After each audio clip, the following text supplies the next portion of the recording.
평화로운 평일 낮이었습니다. 아들 결혼식이 한 달 남은 날이었어요. 초인종이 울려서 문을 열었더니 안사돈이 서 있었죠. 안녕하세요. 저는 이수진 어머니예요. 지금 당장 얘기해야 할 중요한 일이 있어서 찾아왔어요. 아, 안녕하세요. 어서 들어오세요. 결혼 준비 때문에 오신 건가요? 거실로 안내했지만 안사돈은 앉지도 않았습니다. 그녀의 얼굴은 붉게 상기되어 있었어요. 손에 든 서류 봉투를 부들부들 떨고 있었죠. 앉을 생각 없어요.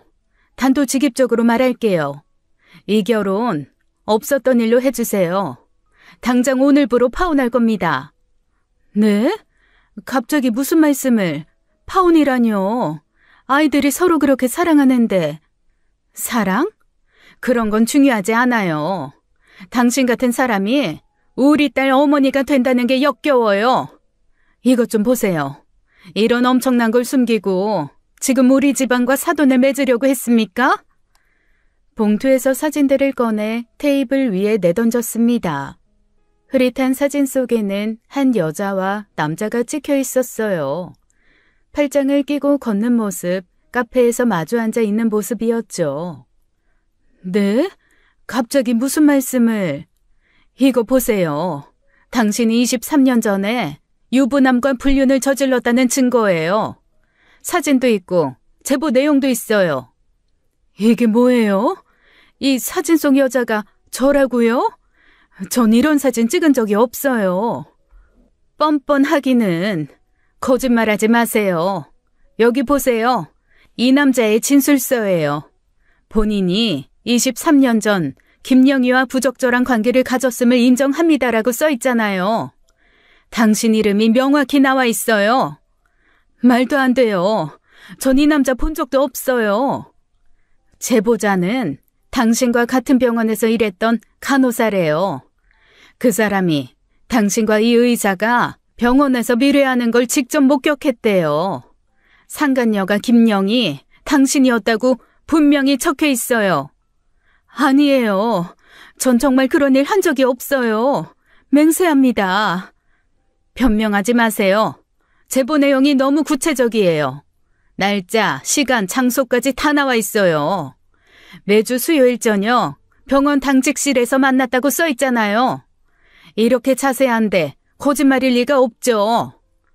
정말 제가 아니에요. 저야말로 황당하네요. 우리 집안은 3대째 이 지역에서 기업을 운영하는 명문가예요. 시아버님은 협회장이시고 남편은 부회장이에요. 명예를 무엇보다 중시하는 집안이에요. 이런 추악한 과거를 가진 여자의 아들과는 절대 결혼시킬 수 없어요. 사돈, 이거 오해입니다. 모함이라고요. 명확히 확인을.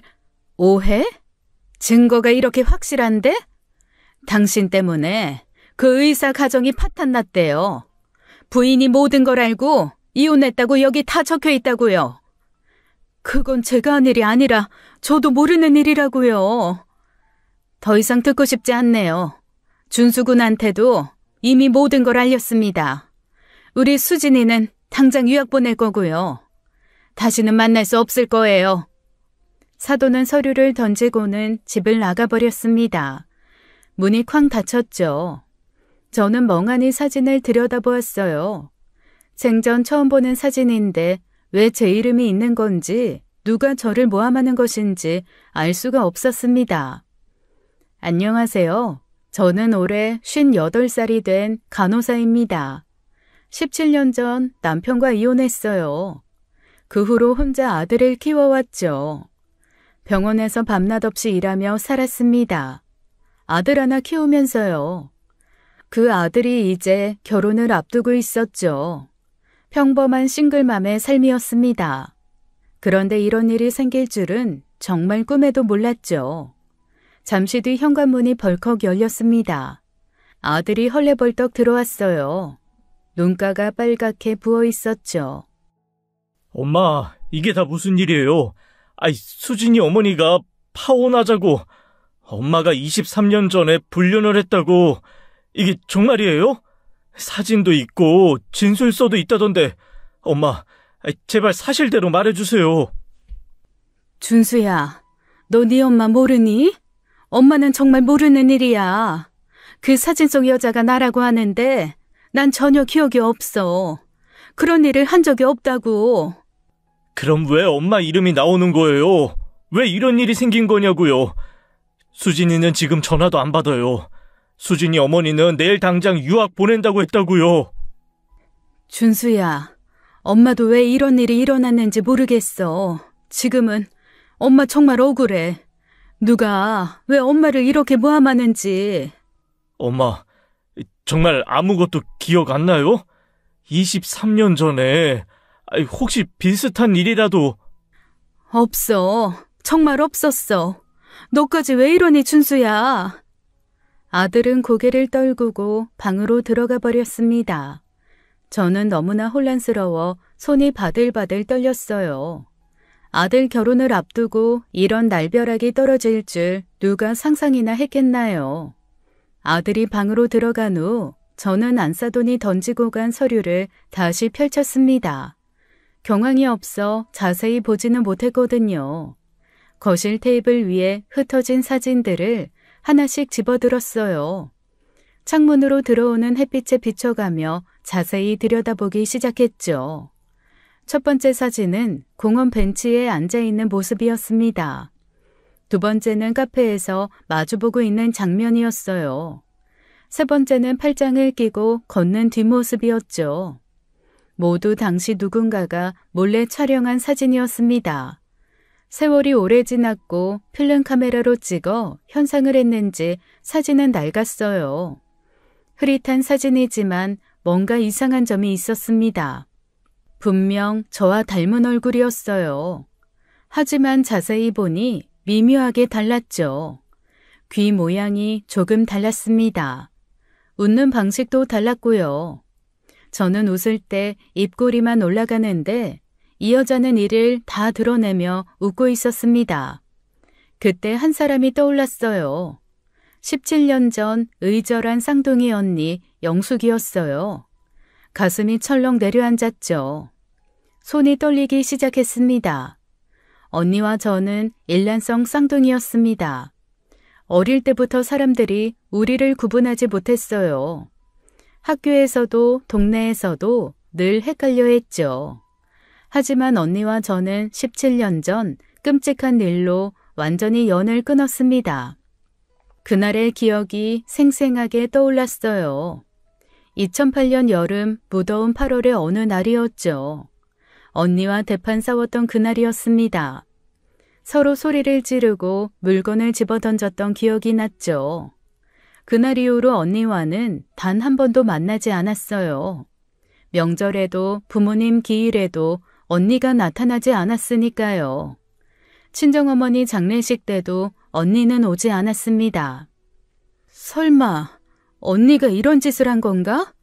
17년이 지났는데도 아직 나를 미워해서? 그때 일을 아직도 잊지 못하고. 서둘러 전화기를 들었습니다. 먼저 친정 이모에게 전화를 걸었어요. 신호음이 길게 이어졌죠. 이모, 저 영희예요. 혹시 영숙이 언니 연락처 아세요? 급한 일이 있어서. 영숙이? 그 애랑은 벌써 10년도 넘게 연락 안 했는데. 너희 둘이 싸운 뒤로는 명절에도 안 왔잖아. 왜 갑자기? 정말 급해요. 언니가 어디 사는지라도. 글쎄, 나도 모르겠네. 언니 죽었을 때도 안 왔잖아. 그때 얼마나 찾았는데. 장례식장에서 다들 수군거렸어. 전화를 끊고 다음은 사촌 동생에게 전화했습니다. 사촌은 대전에 살고 있었어요. 하지만 역시 아무도 언니 소식을 모르고 있었죠. 혹시 영숙이 언니 페이스북이나 카톡이라도 있어? 언니, 영숙이 언니 소식은 나도 모르지. 어렸을 때나 친했지. 그 사건 이후 완전 연락 끊었잖아. 그런데 왜 갑자기? 나중에 설명할게. 정말 아무것도 모르는 거야? 응, 정말 몰라. 17년 전에 언니랑 싸운 뒤로는 가족 모임에도 안 나왔잖아. 작은아버지도 영숙이 언니 얼굴 본 지 너무 오래됐다고 하시던데. 마지막으로 고향 친구에게도 전화해봤습니다. 학창시절 언니와 저를 둘 다 알던 친구였어요. 하지만 그 친구도 언니 소식은 전혀 모르고 있었죠. 전화를 끊고 다시 사진을 들여다봤습니다. 이제 확신이 들었어요. 이 사진 속 여자는 분명 언니였죠. 23년 전이면 우리가 35살 때였습니다. 그때 언니도 간호사였어요. 저와 다른 병원에서 일했지만 같은 동네였죠. 하지만 언니를 찾을 방법은 도저히 없었습니다. 주민등록 조회도 개인이 할 수 없었어요. 경찰에 신고하기엔 증거가 없었죠. 단지 사진이 언니를 닮았다는 것만으로는 아무것도 할 수 없었습니다. 사돈분들이 이를 믿어줄 것 같지도 않았고요. 밤새 언니를 찾을 방법을 고민했습니다. 인터넷 검색도 해보고 옛날 주소도 찾아봤어요. 하지만 17년간 완전히 연락이 끊긴 사람을 찾기란 쉽지 않았죠. 언니가 지금 어디서 무엇을 하며 사는지 전혀 알 수 없었습니다. 막막하기만 했죠. 언니와 연을 끊은 것은 17년 전입니다. 2008년 8월 15일 광복절이었어요. 그날이 제 인생의 전환점이었죠. 친정어머니가 전화를 하셨습니다. 밤 8시가 넘은 시간이었어요. 영희야, 영숙이 집에 김치하고 반찬 좀 갖다 줄래? 내가 가려고 했는데 갑자기 허리가 아파서 네가 좀 다녀와라. 지금? 이 시간에? 영숙이가 요즘 힘들어한다더라. 남편이랑 사이도 안 좋은 것 같고 네가 가서 위로도 좀 해주고. 아, 그리고 김서방은 집에 있니? 아니, 회식이라고 나갔어. 오늘 늦는다고 했어. 가서 언니랑 놀지 뭐. 김치통과 반찬통을 무겁게 들고 언니 아파트로 갔습니다. 그 당시 저와 언니, 친정엄마 모두 걸어서 5분 거리 가까이에 살았거든요. 엘리베이터를 타고 올라가는 동안 이상한 예감이 들었어요. 언니네 집 앞에 도착했죠. 초인종을 눌렀지만 대답이 없었습니다.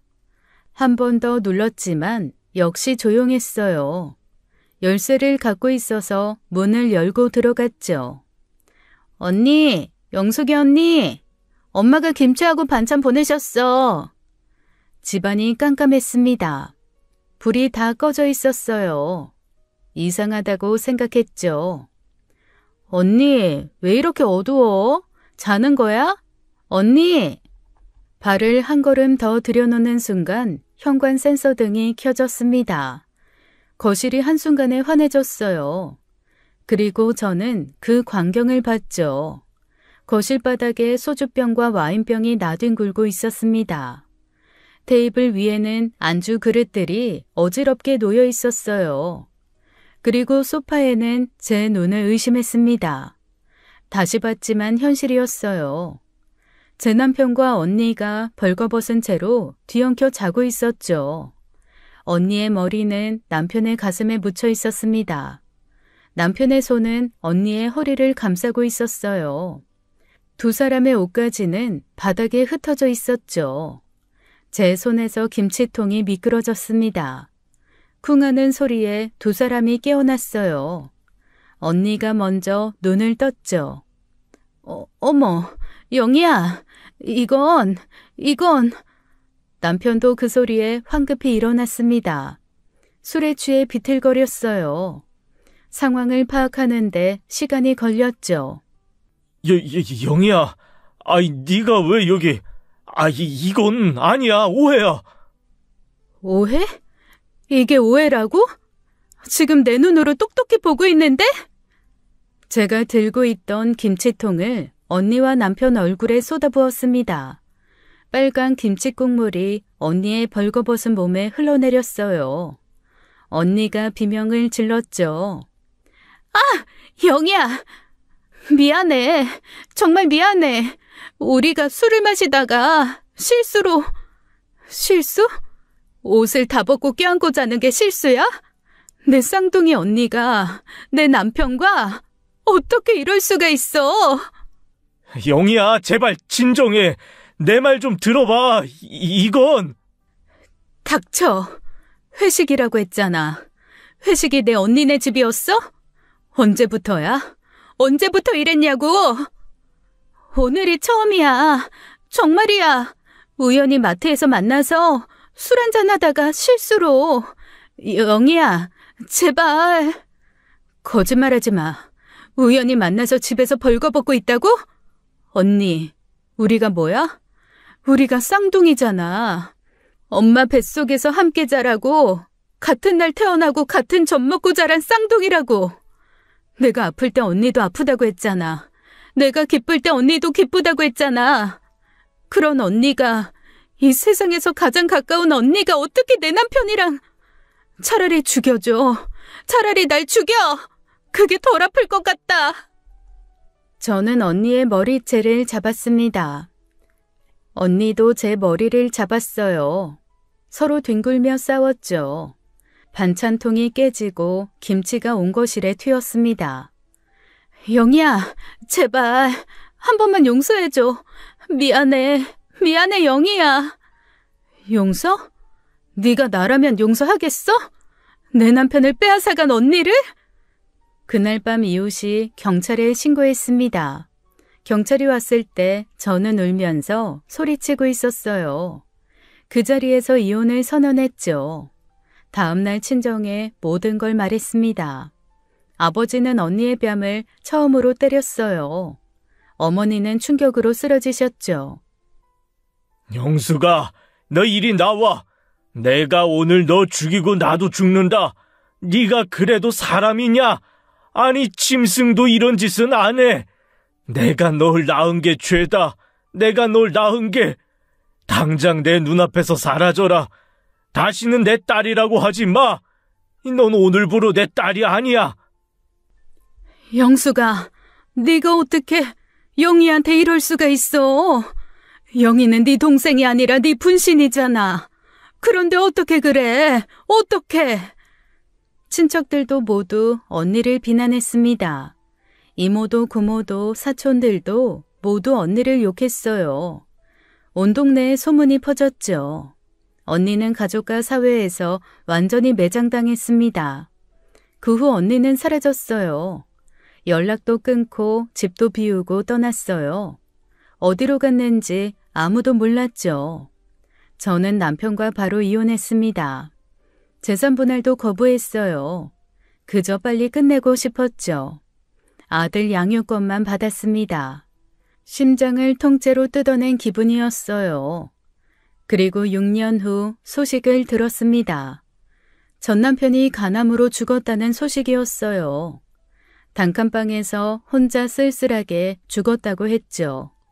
술로 간을 완전히 망가뜨렸다고 했습니다. 장례식에도 가지 않았어요. 아들만 보내서 마지막 인사를 하게 했죠. 그때 아들이 11살이었어요. 언니가 그때 일로 앙심을 품은 거라 생각했습니다. 17년이 지났는데도 복수하고 싶었던 거죠. 언니, 네가 잘못했잖아. 그런데 이제 와서 나한테 복수하는 거니? 설마 그런 거야? 하지만 언니가 어떻게 이런 일을 꾸몄는지 알 수 없었습니다. 23년 전 사진을 누가 입수해서 이런 짓을 했는지 저는 분명히 알아야 했어요. 언니를 찾을 방법을 고민하다가 결심했습니다. 사설 탐정을 고용하기로 한 거예요. 큰돈을 써서라도 진실을 밝혀야겠다고 생각했죠. 인터넷으로 탐정사무소를 검색했습니다. 여러 곳에 전화해서 상담을 받았어요. 그중 가장 신뢰가 가는 곳을 선택했죠. 다음 날 탐정사무소를 찾아갔습니다. 40대 중반의 탐정이 저를 맞아주었어요. 어떤 일로 오셨나요? 17년 전에 연락이 끊긴 쌍둥이 언니를 찾고 싶어요. 그리고 이 사진과 불륜제보 문서의 진위도 파악해 주세요. 17년이면 꽤 오래됐네요. 주민등록 조회부터 시작해야겠습니다. 신용정보, 의료보험 기록, 휴대폰 개통 이력까지 다 추적해 볼게요. 언니 이름은 김영숙이에요. 저와 쌍둥이에요. 이 사진과 제보는 어떻게 된 건가요? 제 아들 결혼을 앞두고 갑자기 나타난 거예요. 23년 전 제가 불륜했다는 증거라면서. 하지만 전 이런 일이 없었어요. 알겠습니다. 사진 분석도 해보고 제보자 추적도 해보겠습니다. 익명이라도 흔적은 남기게 되어 있거든요. 한 달 정도 시간 주세요. 비용은 얼마든지 낼게요. 제발 진실을 밝혀주세요. 제 아들 결혼이 달려있어서요. 최선을 다하겠습니다. 반드시 찾아드릴게요. 탐정사무소를 나오면서 간절히 바랐습니다. 제발 진실이 밝혀지기를요. 언니의 행방이라도 찾을 수 있기를 말이죠. 하지만 인생은 늘 그렇듯 예측할 수 없는 방향으로 늘 흘러가죠. 일주일 후 탐정에게서 전화가 왔습니다. 목소리가 조심스러웠어요. 평소와 달리 말을 아끼는 것 같았죠. 김영희 씨, 지금 사무소로 오실 수 있나요? 직접 만나서 말씀드려야 할 것 같습니다. 무슨 일이에요? 언니를 찾았나요? 일단 오시면 설명드리겠습니다. 전화로는 말씀드리기가... 불안한 마음으로 사무소에 도착했습니다. 탐정이 무거운 표정으로 서류를 꺼내 보여주었어요. 주민등록조회 결과와 여러 문서들이었죠. 김영숙 씨는 이미 5년 전에 사망하셨습니다. 2020년 3월 15일, 사인은 간암이었고요. 투병 기간은 6개월 정도였다고 합니다. 뭐라고요? 언니가 죽었다고요? 저도 여러 번 확인했습니다. 서울의 한 요양병원에서 돌아가셨네요. 여기 사망진단서 사본이고 이건 화장 허가서입니다. 의심의 여지가 없습니다. 서류를 받아든 손이 떨렸습니다. 정말 언니의 이름이 적혀 있었어요. 5년 전 간암 말기 향년 53세라고 써 있었죠. 혼자 쓸쓸히 죽어간 것 같았습니다. 이게 정말인가요? 언니가 5년 전에 이미 혼자서... 화장하셔서 경기도 용인에 봉안당에 모셔져 있습니다. 봉안당이 어디라고 했죠? 가봐야 돼요. 직접 확인해야겠어요. 경기도 용인에 있습니다. 주소 적어드릴게요. 5층 납골당 끝자락에 있더군요. 충격으로 몸이 휘청거렸습니다. 아들이 급히 저를 부축했어요. 엄마, 괜찮아요? 가봐야겠다, 준수야. 엄마, 가봐야겠어. 다음 날 아침 일찍 아들과 함께 봉안당을 찾았습니다. 엘리베이터를 타고 5층에 올라갔어요. 긴 복도 끝자락에 언니의 이름이 있었죠. 작은 사진 한 장이 붙어 있었습니다. 언니의 마지막 모습이었어요. 많이 야위어 있었죠. 17년 만에 마주한 언니였습니다. 작은 함 속에 갇혀있는 언니를 보니 눈물이 났어요. 주체할 수 없이 흘러내렸죠. 언니, 이렇게 먼저 갔구나. 우리가 화해도 못하고 용서도 못하고 서로 미워만 하다가 이렇게 끝나는구나. 많이 힘들었니? 술 때문에 간을 망쳤구나. 못된 년. 이 못된 년아. 이렇게 가버리면 어떡하니? 엄마. 준수야, 언니가 죽었대. 엄마 분신이 죽었대. 봉안당을 나오면서 허망했습니다. 죽은 사람을 의심하고 찾아다녔던 제가 바보 같았어요. 언니는 이미 5년 전에 외롭게 세상을 떠났는데요. 엄마, 이모가 아니라면 그럼 그 사진은 누가 보낸 거야? 도대체 누가 이런 짓을 한 거지? 왜 우리 집을 망치려고 하는 걸까? 모르겠다. 정말 모르겠어. 차 안에서 한참을 울었습니다. 17년간 미워했던 언니가 이미 죽었다는 사실이 믿기지 않았어요. 아무리 미워도 제게는 특별한 사람이었어요. 화해할 기회조차 없었다는 게 더욱 가슴 아팠죠. 쌍둥이 언니가 그렇게 허망하게 죽었다니요. 가장 가까워야 할 사이가 원수가 되어 17년을 살았어요. 그리고 화해도 못한 채 언니는 떠났죠. 언니의 마지막이 얼마나 외로웠을까요? 집에 돌아와서도 계속 언니 생각이 났습니다. 언니도 가남이라니 그 일 이후로 술로 살았나 봐요. 죄책감에 시달렸겠죠. 저를 미워하면서도 미안했을 거예요. 하지만 지금은 슬퍼할 때가 아니었습니다. 아들의 결혼이 걸려 있었어요. 도대체 누가 왜 이런 일을 꾸몄는지 알아내야 했죠. 사설탐정에게 다시 연락했습니다. 이제 제보자를 찾는데 집중해달라고 했어요. 누가 이런 일을 꾸몄는지 반드시 알아내야 했죠. 사건은 완전히 원점으로 돌아갔습니다. 언니가 아니라면 대체 누구란 말인가요? 며칠 후 사설탐정에게서 연락이 왔어요. 그의 목소리에는 난감함이 묻어났어요. 김영희 씨, 제보자 추적이 쉽지 않습니다. 우편은 서울중앙우체국에서 발송됐는데 발신인 정보가 전혀 없어요. 익명으로 보낸 거라 추적이 불가능합니다. 그럼 어떻게 해야 하죠? CCTV라도 확인하려 했는데 이미 한 달이 지나서 영상이 삭제됐더군요. 우편물에 지문이라도 있나 확인해봤지만 깨끗했습니다. 다른 방법은 없나요? 솔직히 말씀드리면 현재로선 더 이상 조사가 어렵습니다. 단서가 전혀 없어요. 전화를 끊고 망연자실해 했습니다. 언니도 죽었고 제보자도 찾을 수 없었어요. 막막하기만 했죠. 그때 문득 한 가지 생각이 떠올랐어요. 사진 속 남자였어요. 그 남자를 찾으면 진실을 밝힐 수 있을 거예요. 23년 전 언니와 불륜관계였던 것으로 의심되는 사진 속의 의사 말입니다.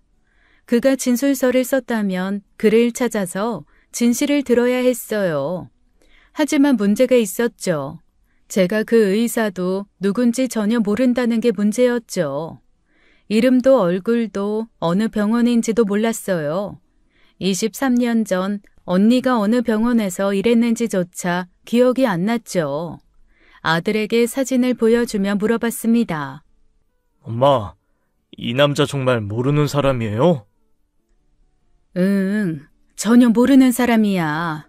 언니가 다녔던 병원 의사인 것 같은데 언니가 어느 병원에 다녔는지 기억이 안 나.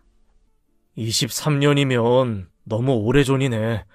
난 당장 작년 일도 기억이 잘 안 나는데 23년 전 일을 하나하나 기억하는 건 불가능하긴 해. 그 병원이 아직 있을까? 그러게, 이미 없어졌을 수도 있겠지. 다시 탐정에게 전화했습니다. 사진 속 남자를 찾아달라고 부탁했어요. 사진이 너무 흐릿하고 오래돼서 얼굴 인식도 어렵습니다. 그리고 23년 전 의사라면 지금은 은퇴했을 수도 있고요. 그래도 찾아주세요. 이 사람만 찾으면 모든 게 해결될 거예요. 최선을 다해보겠습니다만 기대는 하지 마세요. 모래밭에서 바늘 찾기보다 어려울 겁니다. 절망적이었습니다. 언니는 이미 죽어 찾을 수 없고 제보자도 찾을 수 없었어요.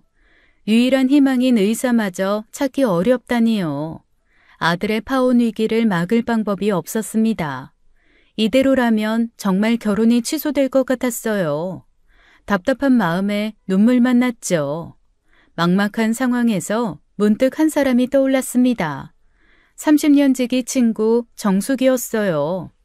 간호사 시절부터 함께한 유일한 친구였죠. 정숙이네 집을 찾아갔습니다. 문을 열고 나온 정숙이 반갑게 맞아주었어요. 영희야, 오랜만이네. 근데 얼굴이 왜 이래? 무슨 일 있어?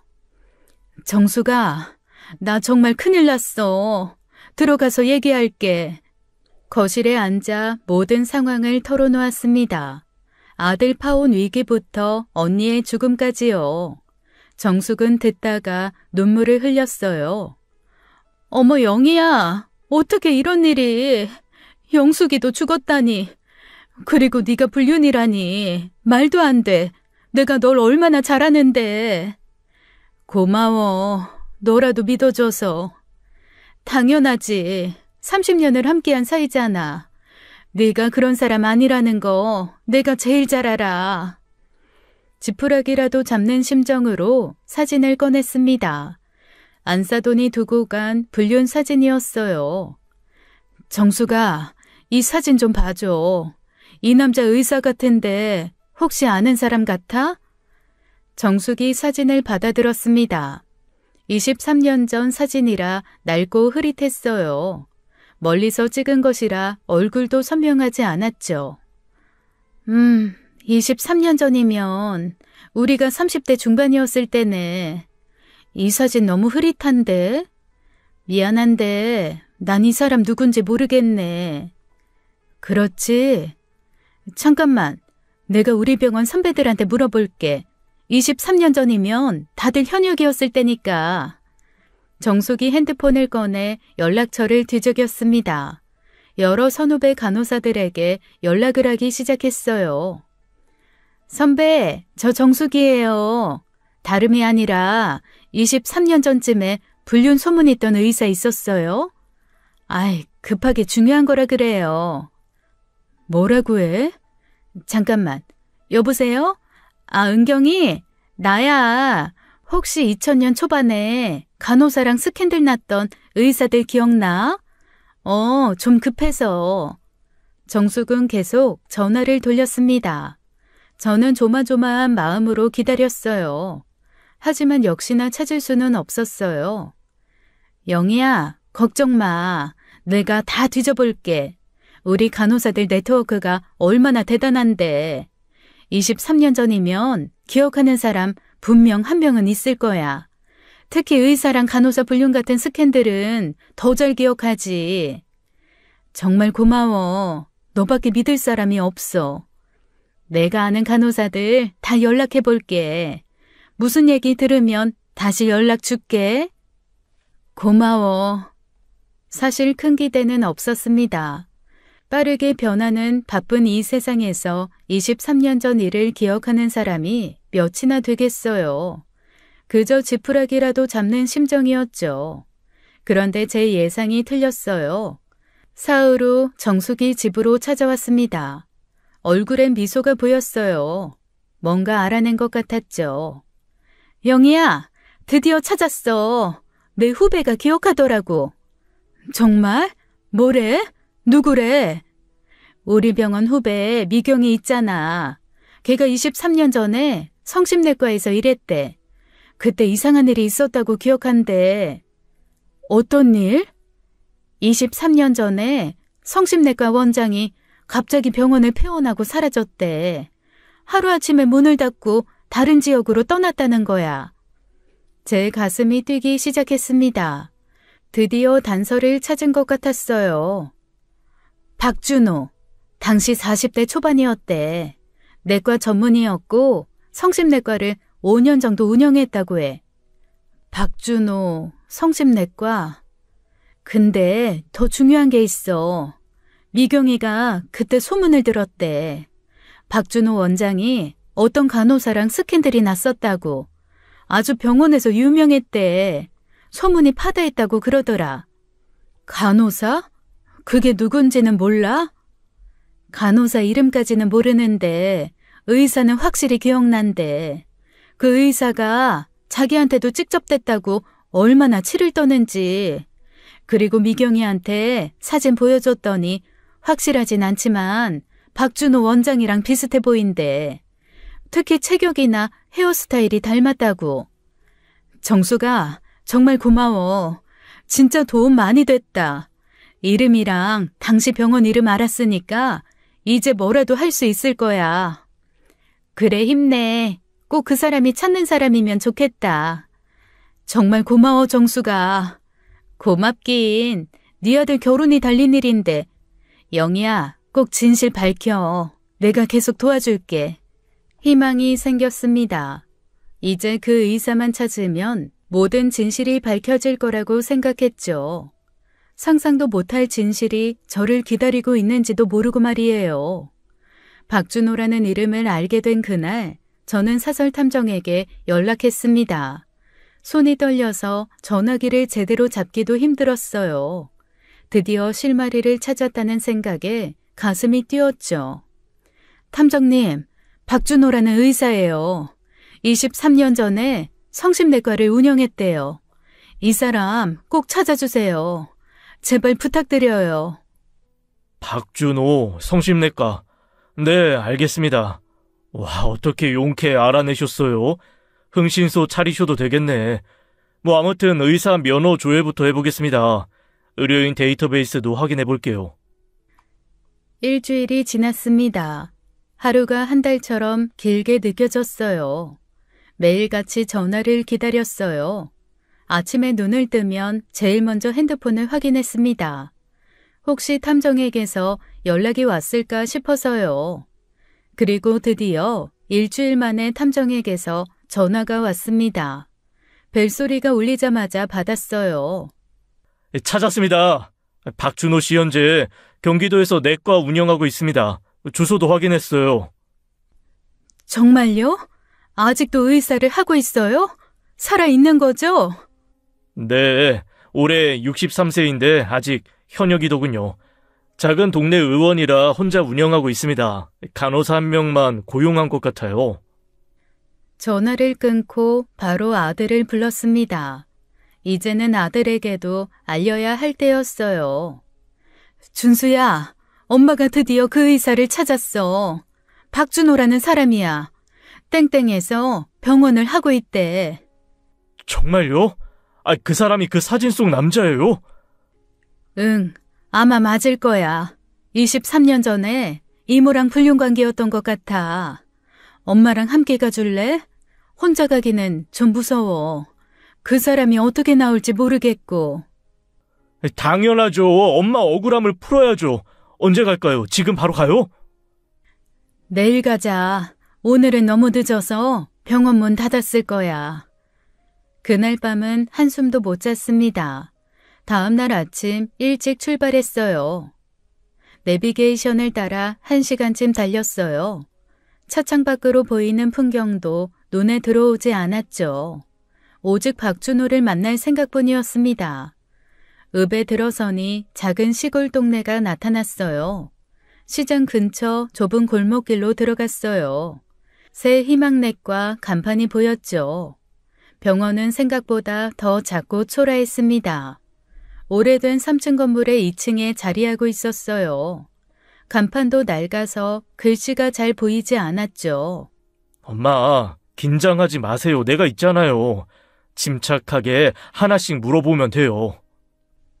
응, 고마워. 가자. 심호흡을 한번 크게 했습니다. 그리고 병원 문을 열었어요. 병원 문을 열고 들어갔습니다. 소독약 냄새가 코를 찔렀어요. 대기실에는 아무도 없었죠. 저를 보자 접수대에서 간호사가 고개를 들었어요. 50대 정도로 보이는 간호사였죠. 어디 불편하셔서 오셨어요? 원장님 계신가요? 잠깐 뵐 일이 있어서. 진료 중이신데 예약하셨나요? 아니요. 개인적인 일로 왔어요. 급한 일이라. 그때 진료실 문이 열렸습니다. 60대 남자가 환자를 배웅하고 있었어요. 흰 가운을 입은 모습이 의사임을 알려주었죠. 박준호 의사였습니다.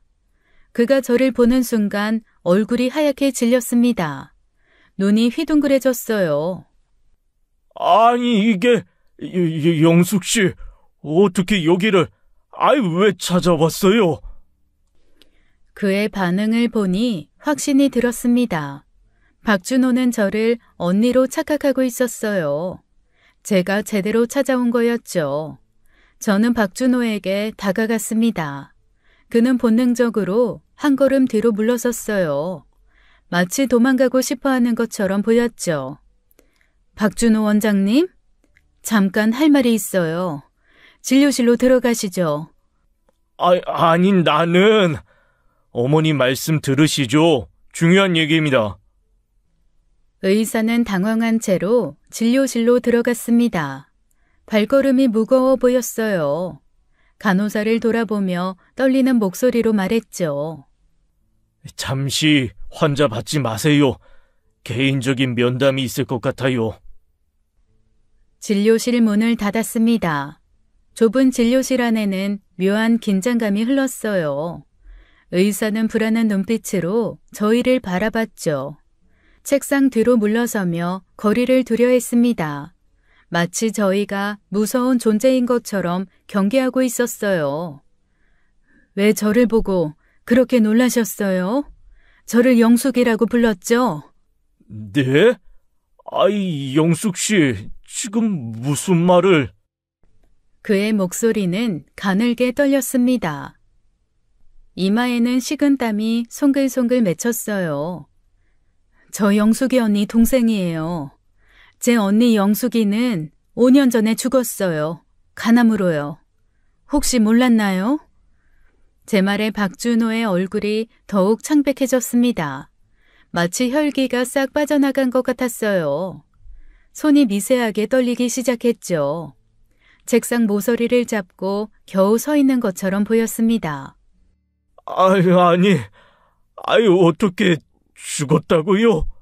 영숙 씨가... 네.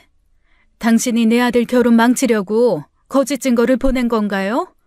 23년 전 불륜 사진이랑 진술서 말이에요. 그 진술서 당신이 쓴 거죠? 뭐라고요? 저는 그런 짓 안 했어요. 전 아무것도 모릅니다. 의사는 필사적으로 손사래를 쳤습니다. 하지만 제 눈을 마주치지 못했어요. 계속 시선을 피하며 떨고 있었죠. 죄를 지은 사람처럼 불안해 보였습니다. 거짓말하지 마세요. 다 알고 왔어요. 당신이 내 언니와 불륜 관계였잖아요. 그때 박준호 책상에 가족 사진이 제 눈에 들어왔습니다. 박준호는 아내로 보이는 여자와 아들로 보이는 2명의 청년들과 밝게 웃고 있었죠. 저는 화가 치밀어 올랐어요. 책상 위에 가족 사진을 집어들었습니다. 아마도 최근에 찍은 것 같았어요. 이 사진 속 당신 가족들에게 다 알릴 거예요. 23년 전 당신이 저지른 불륜, 유부녀와 바람났던 과거 모두 다 폭로하겠다고요. 이런 협박을 하고 싶지 않았습니다. 저도 누군가의 가정을 파괴하고 싶지는 않았어요. 하지만 아들의 결혼이 걸려 있었죠. 저도 모르게 목소리가 높아졌습니다. 손에 든 액자가 떨릴 정도로 화가 났어요. 원장님, 우리 어머니가 지금 얼마나 억울한 상황인지 아세요? 하지도 않은 불륜 때문에 제 결혼이 파탄날 지경이에요. 진실을 말해주세요. 뭐 아시는 거 있으시잖아요. 제발 가족은 건드리지 마세요. 애들은 아무것도 몰라요. 아내도 이제 겨우 잊고 살고 있는데. 의사의 목소리에는 간절함이 묻어났습니다. 눈가가 붉어지기 시작했어요. 그럼 진실을 말하세요. 왜 제 이름으로 된 거짓 증거를 만들었어요? 저는 정말 안 했어요. 믿어주세요. 제가 왜 그런 짓을 하겠어요?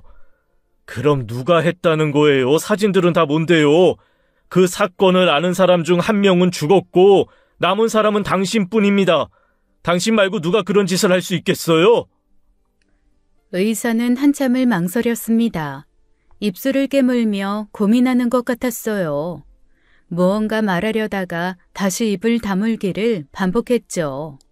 그러다가 깊은 한숨을 쉬었습니다. 그리고 갑자기 짜증 섞인 목소리로 말했어요. 아니, 도대체 왜들 이러세요? 아이씨, 조용히 살고 있는데 갑자기 왜들 지랄이야? 왜 갑자기들 찾아와서 다들 똑같이 협박을 하는 건데 저번에도 그러더니 또 와서 똑같이 가족들 걸고 넘어져? 23년이면 충분하잖아요. 나는 그 일로 이 시골에 와서 이러고 살고 있다고. 내가 무슨 그렇게 큰 죄를 지었다고. 뭐라고요? 저번에도? 누가 또 왔다는 거예요? 박준호의 말에 저와 아들은 동시에 놀랐습니다. 서로를 바라보며 당황했어요. 심장이 쿵 내려앉았죠. 누군가 우리보다 먼저 이곳을 찾아왔다는 말이었습니다. 누가 왔었어요? 언제 누가 찾아왔다는 거예요? 의사는 순간 자신이 뭔가 잘못 말한 것을 깨달은 듯 했습니다. 당황한 표정을 지었어요. 입을 다물고 고개를 숙였죠. 하지만 이미 늦었습니다. 실수로 중요한 정보를 흘린 거였어요. 의사는 결국 아들의 압박을 이기지 못했습니다. 고개를 떨구고 한숨을 내쉬었어요. 한 달 전쯤이었어요. 젊은 여자가 찾아왔어요. 영숙 씨 딸이라고 하더군요. 뭐라고요? 언니 딸이 왔다고요? 네, 김미영이라고 했어요. 이제 과거를 정리해야 한다고, 사람들이 진실을 알아야 한다고 하더라고요. 그래서 어떻게 됐는데요? 처음엔 사람들이 진실을 알아야 한다고 하기에 부끄럽지만 내 이야기를 하는 줄 알았어요. 그런데 아니더라고요.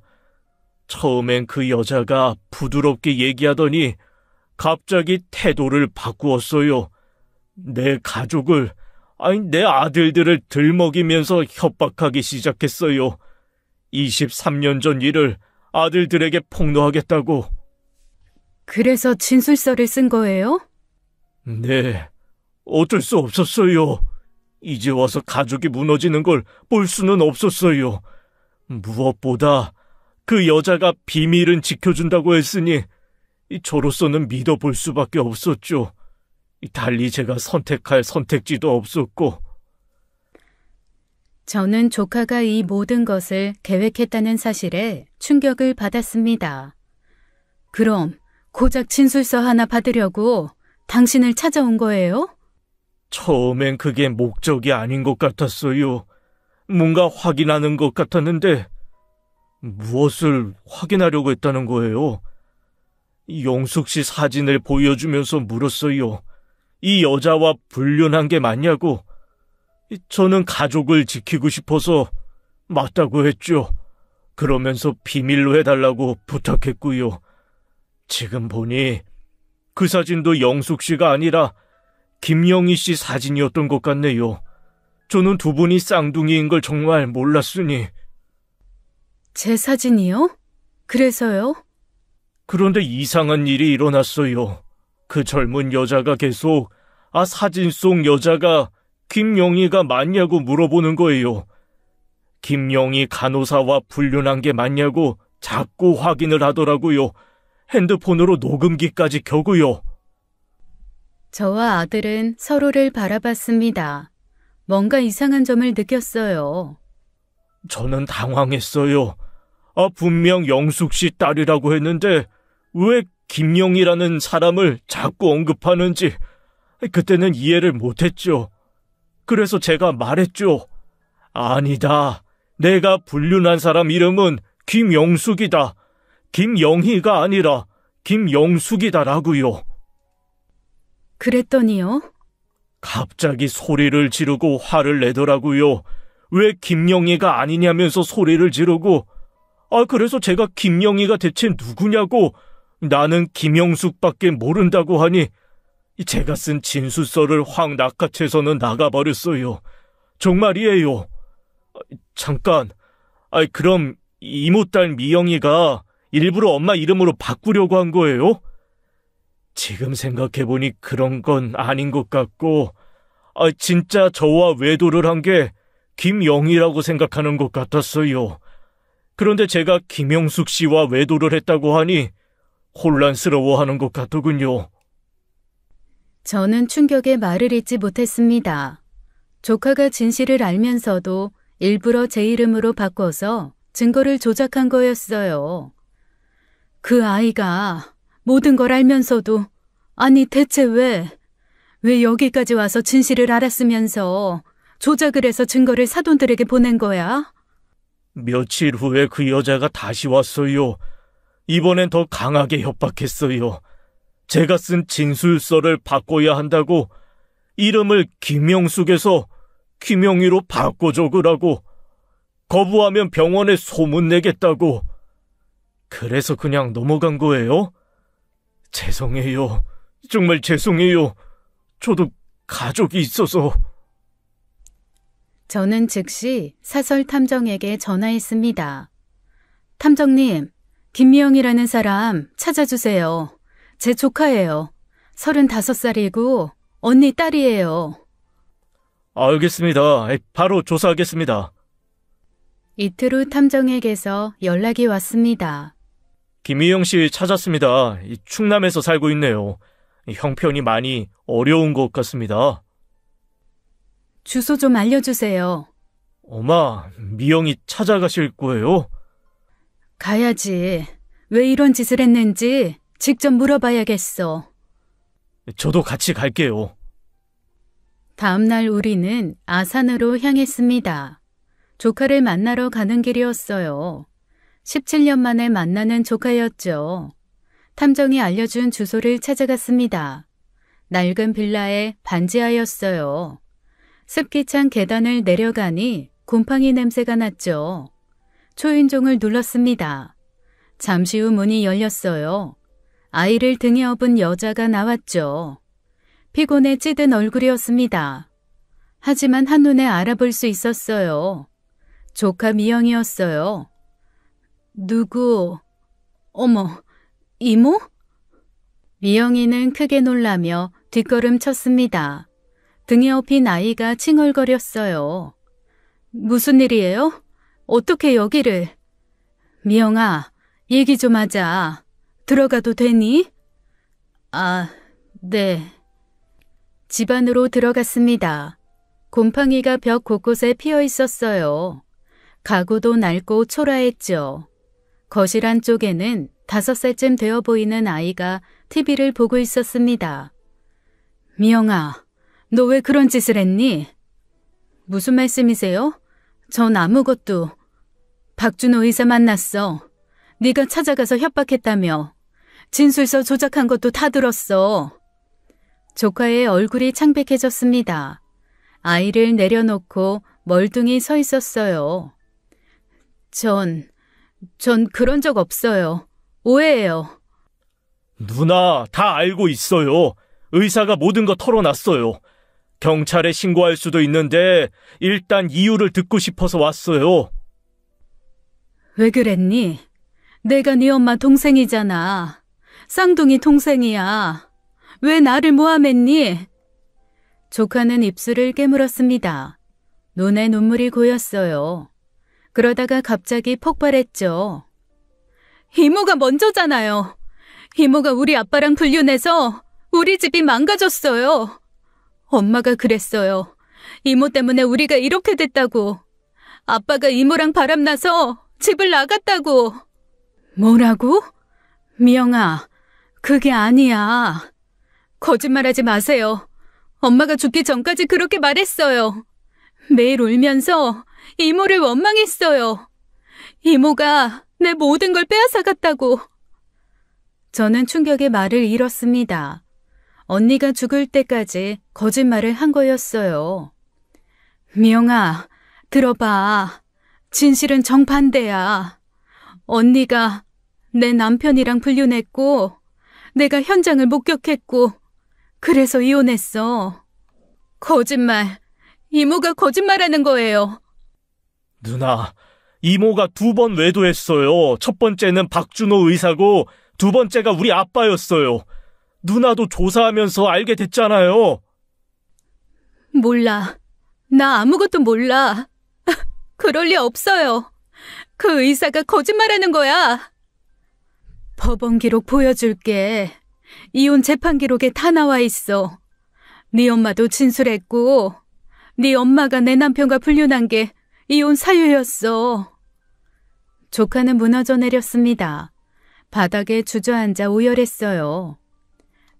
그럼 엄마가 평생 거짓말한 거예요?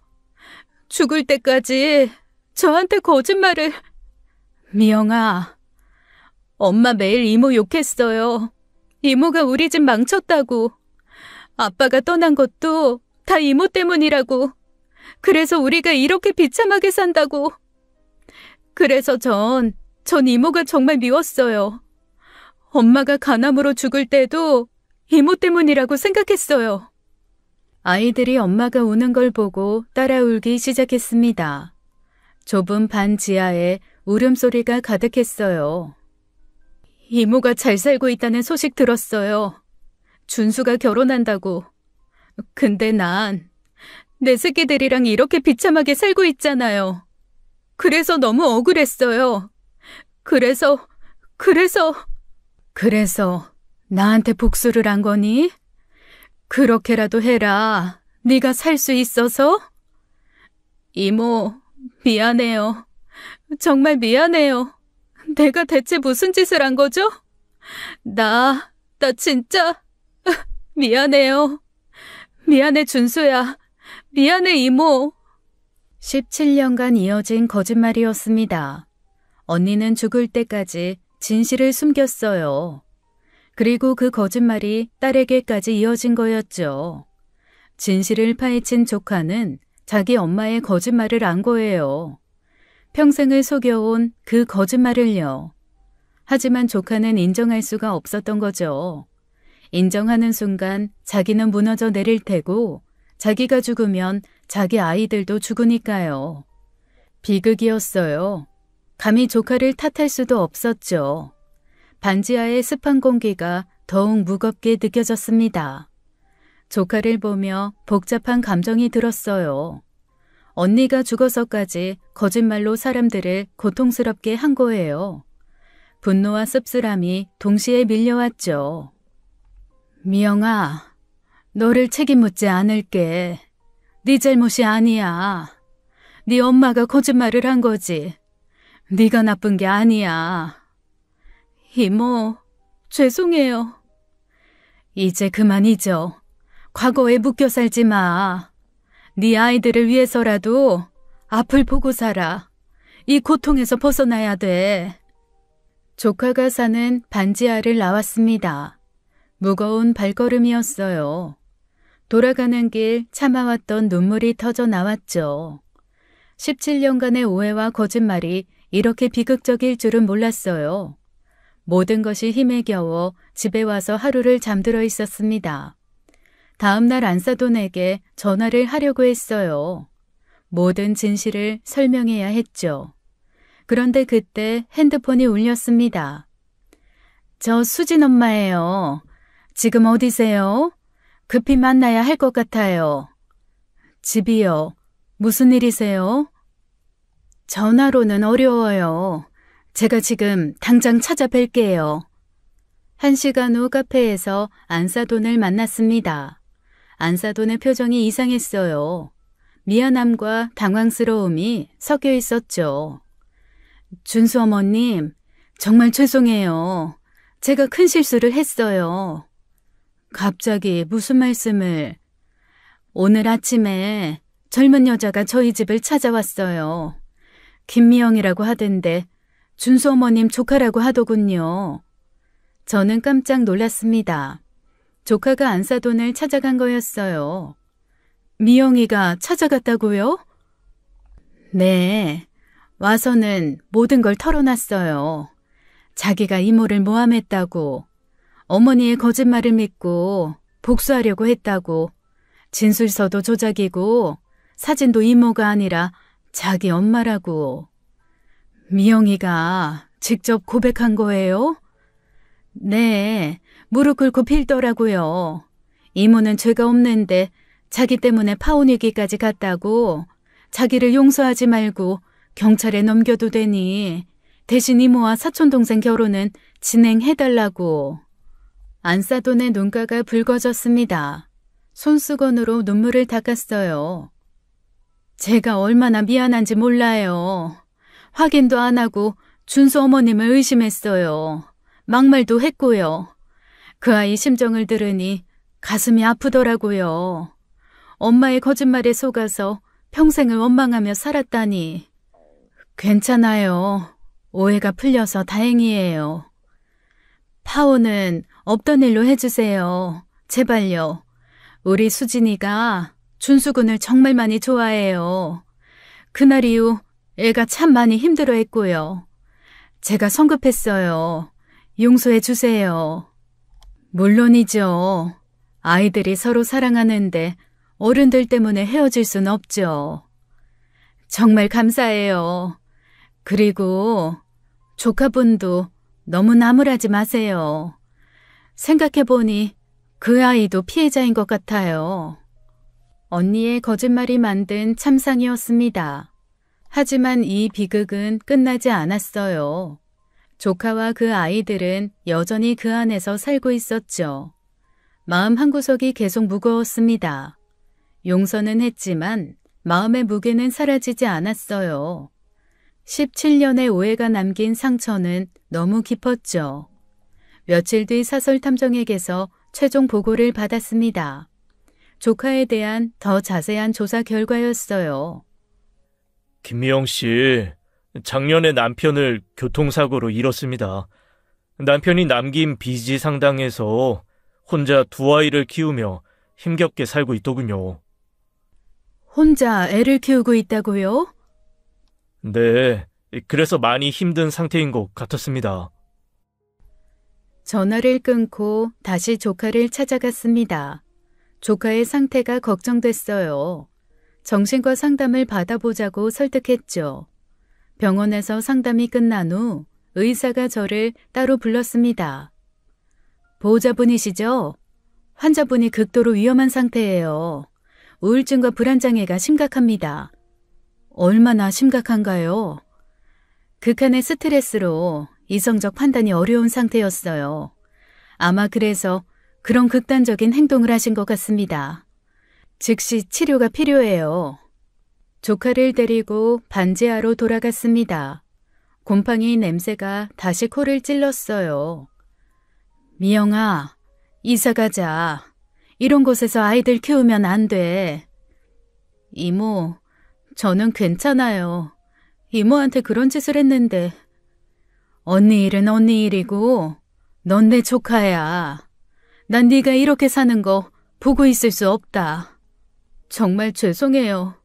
하지만 전 받을 자격이 없어요. 미영아, 네 잘못 아니야. 네 엄마가 거짓말을 한 거지. 그리고 넌 지금 치료가 필요해. 애들을 위해서라도 건강해져야지. 조카는 무너져 내렸습니다. 진심 어린 미안함에 눈물을 흘렸어요. 이모, 정말 죄송해요. 제가 무슨 짓을 한 건지 엄마 말만 믿고 이모 인생을 망칠 뻔했는데 이렇게 도와주시다니. 울지 마. 이제 다 지난 일이야. 이제 새롭게 시작하자. 저는 조카를 꼭 안아주었습니다. 17년 전 언니와 싸운 후 처음으로 가족을 아는 거였어요. 그 주에 조카의 이사를 도왔습니다. 작지만 깨끗한 아파트로 옮겼어요. 정신과 치료비도 제가 부담하기로 했죠. 한 달 뒤 아들이 결혼식을 올렸습니다. 화창한 봄날이었어요. 조카도 아이들과 함께 참석했죠. 신부 입장을 보며 여러 생각이 스쳤습니다. 언니와 저는 한 몸에서 나온 쌍둥이였어요. 엄마 뱃속에서 10달을 함께 지냈죠. 같은 날 같은 시각 단 5분 차이로 태어났습니다. 어릴 적 우리는 정말 가까웠어요. 아프면 같이 아프고 기쁘면 같이 기뻐했죠. 사람들은 우리를 구분하지 못했습니다. 우리는 때론 서로가 자신인 것처럼 느껴졌어요. 그런 우리가 어떻게 원수가 되었을까요? 17년을 미워하며 살았습니다. 언니는 죽을 때까지 거짓말 속에 살았어요. 그 거짓말이 딸에게까지 이어졌죠. 아들이 신부와 입을 맞추는 모습을 보았습니다. 행복해 보였어요. 하지만 제 마음 한구석은 여전히 시렸죠. 언니가 생각났어요. 미워했지만 그래도 내 분신이었던 언니입니다. 이제는 화해할 수도 용서 구할 수도 없는 언니가 생각이 났죠. 봉안당에 있는 언니를 떠올렸습니다. 작은 함 속에 갇혀있는 언니를요. 언니도 나름 고통스러웠겠죠. 죄책감과 미안함 속에서 살았을 거예요. 우리는 분신이었습니다. 하나였다가 둘이 된 존재였어요. 그래서 저는 느낄 수 있습니다. 그런데 결국 서로에게 가장 큰 상처를 주고 말았죠. 눈물이 났습니다. 아들 결혼식장에서 울면 안 되는데 눈물이 났어요. 조카의 아이들이 뛰어다니는 모습을 보았습니다. 저 아이들은 모르겠죠. 할머니와 이모 할머니 사이에 있었던 비극을요. 17년간 이어진 거짓말과 오해를요. 제발 이 악연이 여기서 끝나기를 바랍니다. 더 이상 가족끼리 서로를 증오하고 미워하지 않기를 바래요. 더 이상 이 비극이 다음 세대로 이어지지 않기를 저는 진심으로 바랬습니다.